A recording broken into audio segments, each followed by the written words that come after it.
Assalamualaikum. Setelah mendapatkan ide penelitian, maka saatnya kita membuat sebuah proposal yang bagi kebanyakan orang bukan sebuah upaya yang mudah. Video ini adalah bagian pertama dari dua video yang akan membahas tujuan membuat proposal dan kemampuan yang harus dilatih untuk menghasilkan proposal yang baik.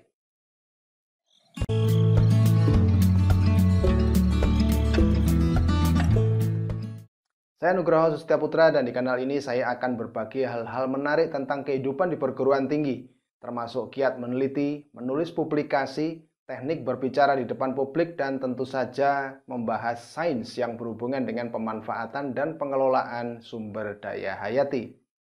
Pastikan Anda tekan tombol subscribe agar tidak terlewat mengikuti bahasan-bahasan menarik dari kanal ini. Mari kita mulai. Saya akan memulai dengan sebuah pertanyaan, mengapa kita harus membuat proposal? Paling tidak ada 4 tujuan dari pembuatan proposal. Yang pertama adalah merumuskan dan menjelaskan hakikat ide atau topik penelitian yang dipilih.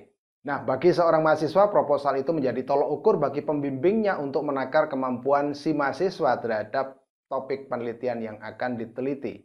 Jika kita ingin mendapatkan dana penelitian, maka proposal menjadi sebuah syarat penting untuk meyakinkan calon penyandang dana bahwa ide penelitian kita cukup baik dan memiliki kontribusi yang nyata bagi pengetahuan.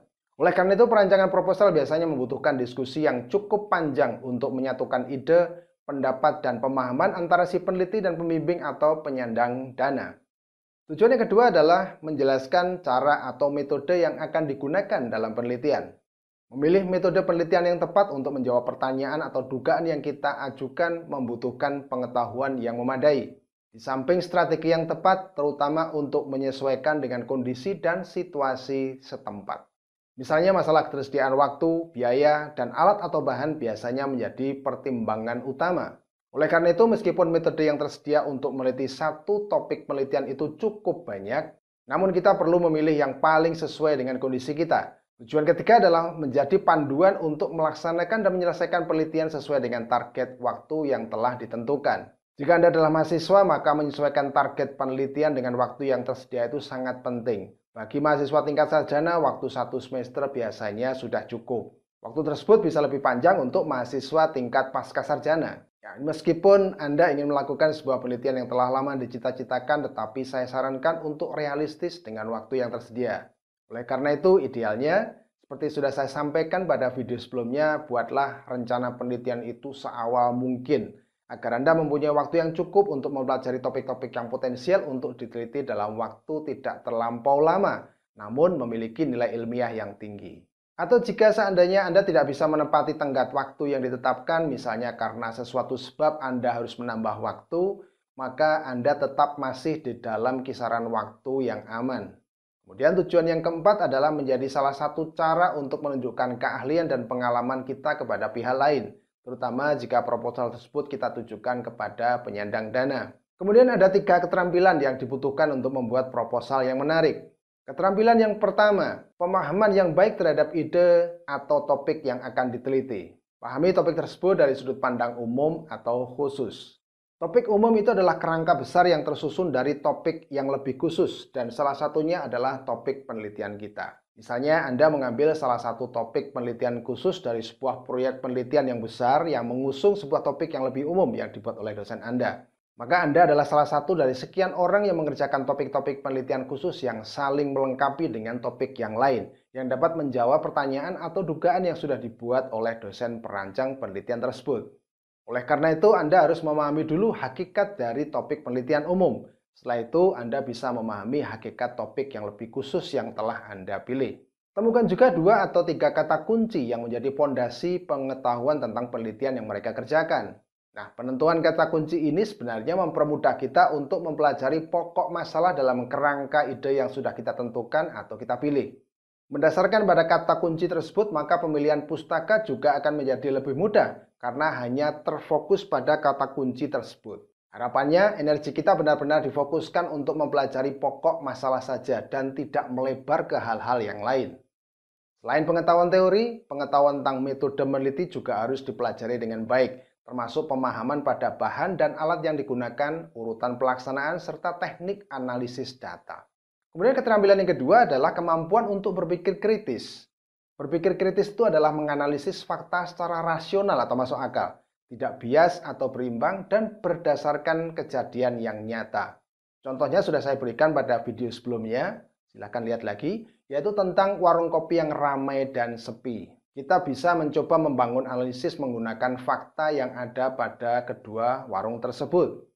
Kita bisa membuat analisis menggunakan Microsoft Excel seperti ini. Pertama, saya tuliskan fakta penyebab atau dugaan. Kemudian karena warung yang saya pelajari itu ada dua, maka saya tuliskan pada dua kolom yang berbeda, yaitu ramai dan sepi. Penyebab pertama adalah lokasi. Warung ramai terletak di dekat asrama mahasiswa.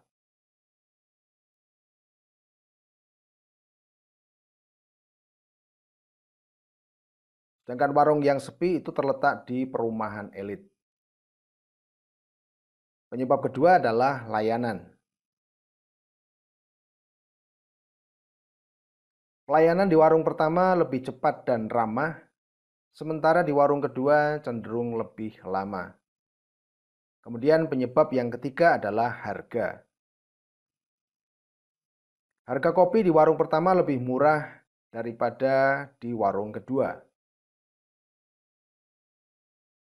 Penyebab keempat adalah rasa. Rasa di warung pertama biasa saja, sedangkan di warung kedua lebih enak. Dan penyebab terakhir adalah akses jalan menuju warung. Warung pertama terletak di pinggir jalan besar yang ramai dilalui mahasiswa.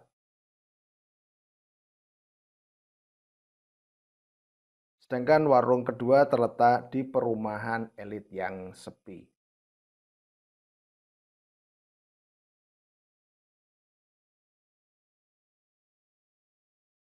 Nah, fakta yang kita catat dari dua warung tersebut itulah yang kemudian kita uji dalam penelitian.